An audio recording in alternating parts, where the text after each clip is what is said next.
this crack all the way down the back of this guitar. Maybe that light's in our favor. I was trying to get the glare out of it, but maybe with the glare in it you can see it better. There, you can see the crack right there, and it runs all the way up. See it? Someone has tried to repair it. They got glue all over the finish, and it's just a really crappy job. But I left it alone because it's holding, and the guitar sounds pretty good, and I got enough work right now. But folks, this is what happens to your guitar if it dries out. And over time, you know, it happens so slowly every day. You may play that guitar every day, but you know, and that can happen right before your very eyes and you not even see it. So it's really, really important that you keep your instruments humidified, especially in the winter time. They require it all the time. I mean, you know, people say, when should I humidify my guitar or my instrument? All the time. You should monitor the humidity all the time, and you know, do whatever you got to do to get it up or get it down, whichever it needs. But that's what can happen right there, folks. This is a Blue Ridge BR160, I'm sorry, and it's a good sounding guitar. It's still a nice guitar, and like I say, someday maybe that'll come apart and I'll get to fix it or work on it, but right now it's holding okay, and I'm going to leave it alone because it really sounds good with strings. These strings are ancient. So hold on, and let me reposition the camera and get rid of the guitar, and I'll show you a few things that I use. Well, a lot of things I use, because I have them in my cases, all my cases, all year around. So hold on, I'll show you that stuff, show you what I'm talking about. Hold on. Well, it's good to see you cats again, as always. And like I say, I'm going to show you some humidifiers that I use myself, and I believe are the better ones that are on the market today. There's some crappy humidifiers out there. I'm not going to tell you the names of those ones if they're not in what I'm going to show you right now. They're shit, in my opinion. So I guess I'll start with I'll start with my favorite ones, Dampets. These are, you can get them all different sizes, but all they are is just like a rubber hose with a sponge inside of it. They got a little clip up here on the ends, and that clip is to clip onto this string. Okay, well, first you wet these, soak them soaking wet, and then squeeze the excess water out of them, wipe them off, get them dry. You don't want to put them in your guitar wet. And then clip the clips into this little hoop, okay? You shove these down in the hole of the guitar, and then, of course, they're hooked to the string. Put this over the sound hole, and leave those in there wet, very wet, you know, but not dripping wet or anything like that. Put this over the sound hole. This also has a really crappy hygrometer on it. If you can see that. I don't know if you can see it or not. You can study it for yourself and try, I guess. But this is supposed to tell you the humidification inside of your instrument. I don't think it's very accurate. I don't use it. I'll show you what I do use in a few minutes. But anyways, yeah, you get one of these with every one of these that you buy. And you can put a whole bunch of them on there. It's a good idea to do that if your guitar is really dried out and really needs moisture bad. You can, you know, put 8 of them in there if that's what it takes to get it humidified properly and get that up. You know, you want to humidify the inside as well as the outside, and a lot of people, you know, kind of overlook that. They maybe put the humidifiers in their case and humidify the outside okay, the inside never gets any. And you really need to humidify them both, and we'll get to that in a minute too. These are best for humidifying inside, obviously. Now these, I'm sure everybody's probably seen these before. I like them. Like I say, they are good humidifiers. There's the And maybe you can read that. And all it is, in case you haven't seen one, is you pop the thing open, and it's got, I think that's clay inside of there. Pop it open. I run, you know, the sink full of water, or water deeper than it. Drop it down in the water. You may have to hold it in the water until some water gets in there because it's full of air, you know, if it's dry. Hold it down in there with your finger. You'll see bubbles come out. And eventually you'll notice when you pull it up out of the water, it's a lot heavier than it was. But hold it underwater. Keep it immersed in water until no more bubbles. You even can push it down, try to force air out of it. And when you let off of it, of course, it sucks water in place. Okay, once you get that, wipe it out and close the lid. Now, every one of these I ever bought, you see two holes in the lid there. Every one of these I ever bought, I either enlarge those holes, because I think they're too little on most of the new ones that I've seen. When you go to the store and buy one of these, they're all too little, in my opinion. So I like to ream the holes out a little bit bigger. Sometimes I even cut, you know, more holes, 4 of them or 6 or whatever, one in the middle. And a lot of times I do that with these. But you know, a couple of these in your case, and you're pretty well set for humidifying the outside of the guitar. Now the inside doesn't need it all that much as often, unless the guitar has really been dried out. Here's one, Kaiser Lifeguard. I think is pretty good. It's got a sponge inside of this area. Okay, you just hold this underwater and kind of squeeze it and let it up, squeeze it and let it up until that sponge inside there is soaked full of water. Turn it upside down and squeeze all of the excess out of it you can possibly get. Wipe the entire thing off, completely dry. You can even hold it underwater and do that until you get the sponge as much as it'll hold. Then wring it out, dry it off. And it has these little lips here, if you can see. It fits several different size sound holes, which is, I admire that. They put some thought into that. Anyways, you put that in the guitar hole and fix it in there, and that seals the inside of the guitar.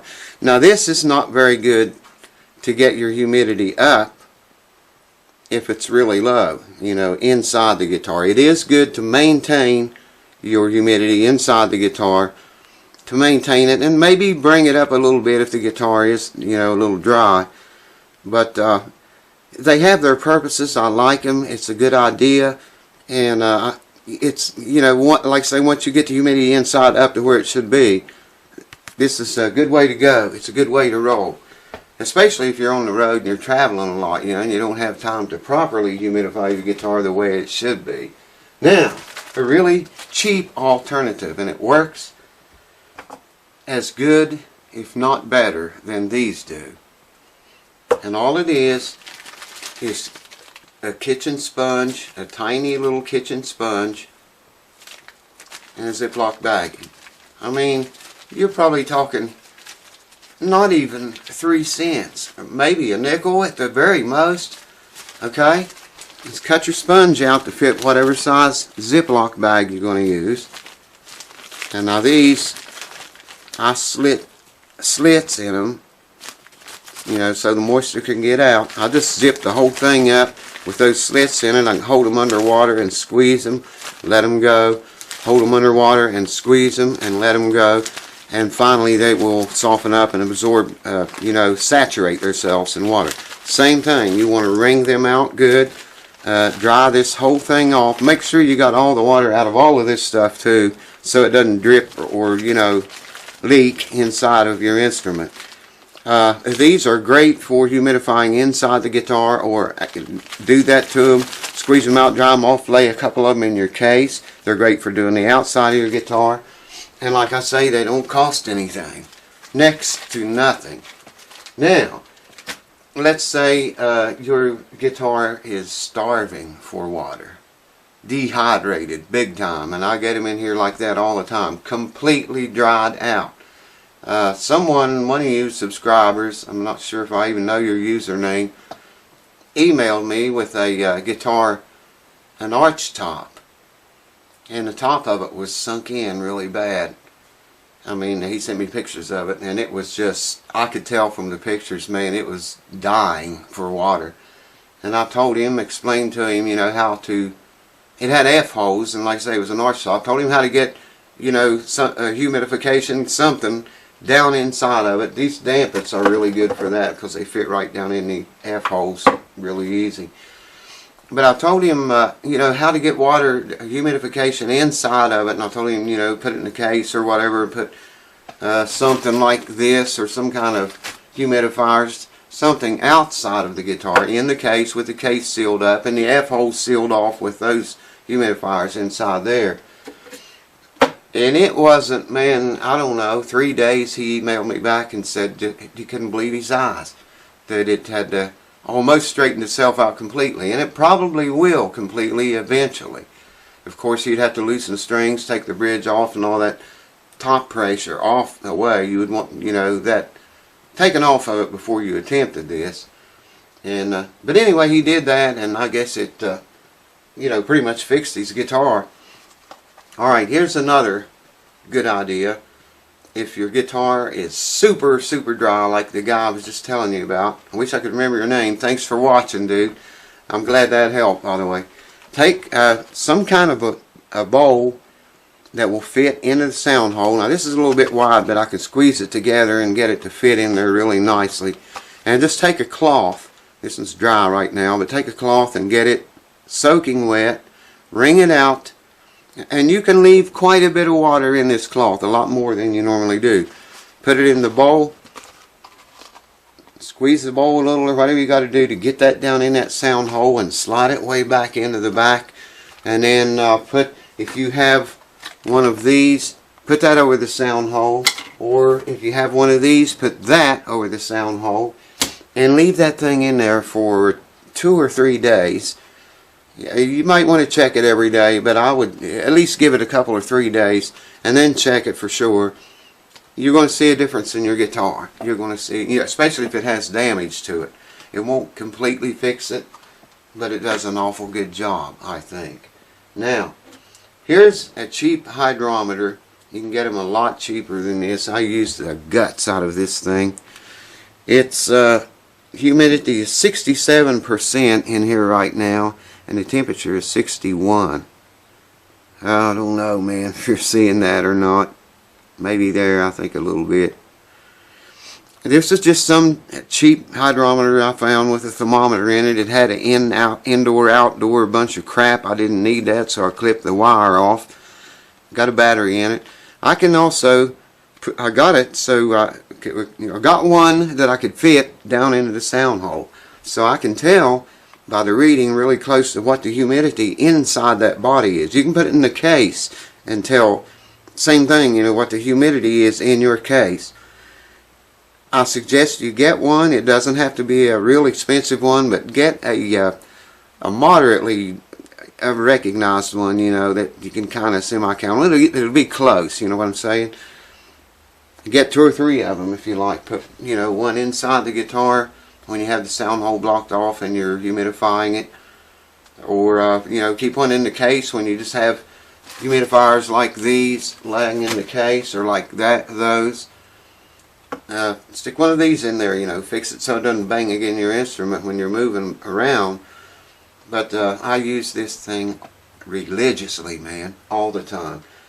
I keep it in here a lot of times when I'm working on guitars here, and just watch it. You know, every day I come in here to work, I just watch that thing. You want to keep your humidity inside your guitar and outside as much as you can, between 45 and 55%. That's a very safe level.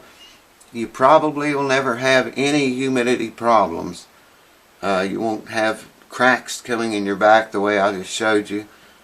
And there's a lot of glue joints in this area where the neck and the body, you have a neck block back here, you have a neck joint right here, the neck block inside, you have your truss rod, usually, you know, extends a little beyond all of that. Your fretboard extension, it's got glue. whole lot of glue joints right here in this area. Now when you go drying that guitar out, all that stuff starts shrinking, and then you humidify it again, it starts swelling back up, and then over time it shrinks again, it swells back again, it moves, especially if you don't watch the humidification and control it. That moves all that guitar's life. You end up either getting a big hump here, or this area sinks down in, and you get a what we call fall away right here at the body joint. Or you can even be so bad you may have to do a neck reset because so much stuff has moved. You can prevent a lot of it, maybe all of it, if you do it right. Keep that humidification around 45 to 55%, and you won't have nearly the trouble that you're going to have if you don't listen to me. So that's all I got to tell you today. I just thought this time of year, and I thought, everybody needs to know about this. A lot of people need to know about it because the time is at hand, how I get on this stuff, man, and get to mind wandering. Old age, I'm senile, dude. Crazy in the head. Anyways, guys, thanks for watching. I hope that helps someone and reminds someone, because like I say, that stuff happens over time, and you get your guitar out one day and holy shit, how'd this happen? It happens to some nice instruments. I get them in here all the time. So humidify your box. You got to keep your box moist. Cheers. I'll see you soon.